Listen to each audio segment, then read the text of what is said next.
નમસ્કાર મિત્રો, સ્વાગત છે અમારી યુટ્યુબ ચેનલ ડીકે એજ્યુકેશન પર।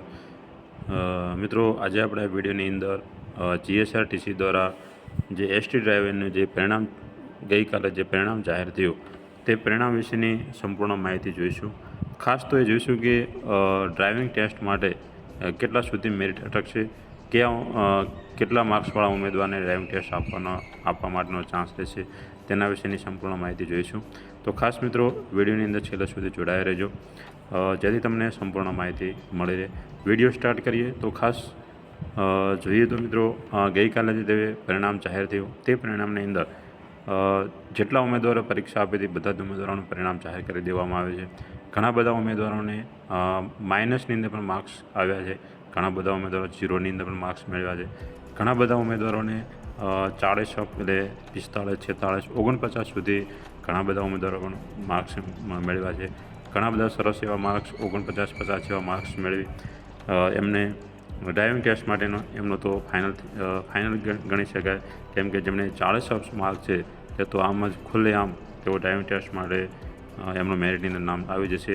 પરંતુ ખાસ આપણે આજે વિડીયોની અંદર જોઈશું કે કેટલા માર્ક્સ સુધીના ઉમેદવારને ડ્રાઇવિંગ ટેસ્ટ માટેનો ચાન્સ મળશે તે વિશેની ખાસ માહિતી જોઈએ।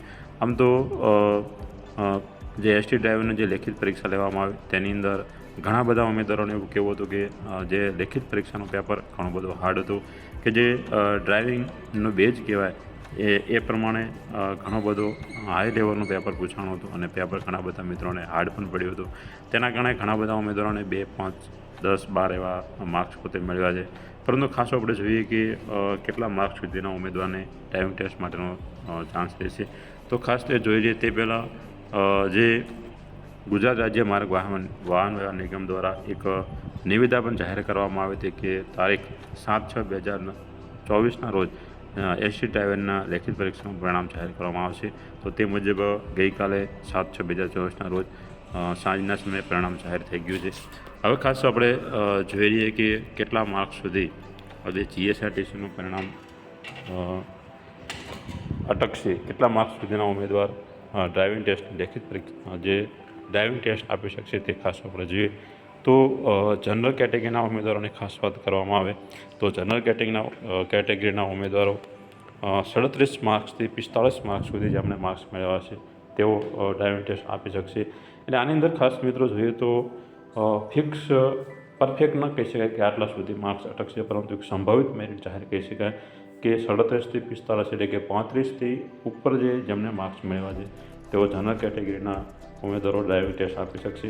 બીજું ખાસ ઈડબ્લ્યુએસની વાત કરવામાં આવે તો 32 માર્ક્સથી 37 માર્ક્સ વચ્ચે અમે સંભવિત મેરિટ જાહેર કર્યું છે કે આટલા સુધીના માર્ક્સ મેળવવાળા ઉમેદવારોને પરીક્ષાની અંદર ડ્રાઇવિંગ ટેસ્ટ માટે બોલાવી શકશે। તો ખાસ 1-2 માર્ક્સ આજુબાજુ જોઈ રહ્યું।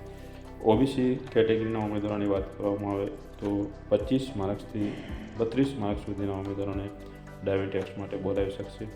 પછી એસસી કેટેગરીના ઉમેદવારોની વાત કરવામાં આવે તો 20 માર્ક્સથી 25 માર્ક્સ સુધી જેમણે માર્ક્સ મેળવ્યા છે તેમને ડ્રાઇવિંગ ટેસ્ટ માટેનો ચાન્સ મળશે। એટલે થોડાક માર્ક્સ ઓછા થાય, થોડાક માર્ક્સ વધારે થાય તેવી રીતે માર્ક્સ થઈ શકે છે, પરંતુ સંભવિત મેરિટ આ માર્ક્સ મુજબ રહેશે। એસટી કેટેગરીના ઉમેદવારોની વાત કરવામાં આવે તો 17 માર્ક્સથી 22 માર્ક્સ સુધી જેમણે મેળવ્યા છે તેમને ડ્રાઇવિંગ ટેસ્ટ માટેનો ચાન્સ મળી રહેશે।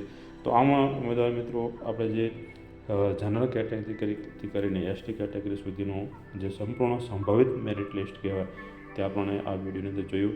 તો ખાસ તો પરફેક્ટ અમે ન કહી શકીએ, પરંતુ એક સંભવિત અંદાજે તમને એવું બતાવી શકીએ કે આટલા માર્ક્સ સુધી તમારો સમાવેશ થશે તો ડ્રાઇવિંગ ટેસ્ટ તમે ચોક્કસ આપી શકશો। તો આમ તો ખાસ બધા ઉમેદવારોને બેસ્ટ ઓફ લક।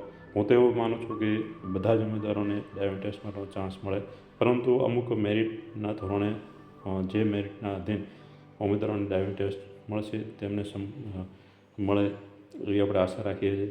તો ખાસ મિત્રો, તમને જો મારો વિડીયો ગમ્યો તો વિડીયોને શેર કરતા રહેજો, ચેનલને લાઇક કરજો, શેર કરજો, સબસ્ક્રાઈબ કરો, જેથી તમને નવા વિડીયોની અપડેટ મળી રહે। ફરી મળીશું એક નવા વિડીયો સાથે। ત્યાં સુધી જય હિન્દ, જય માતાજી।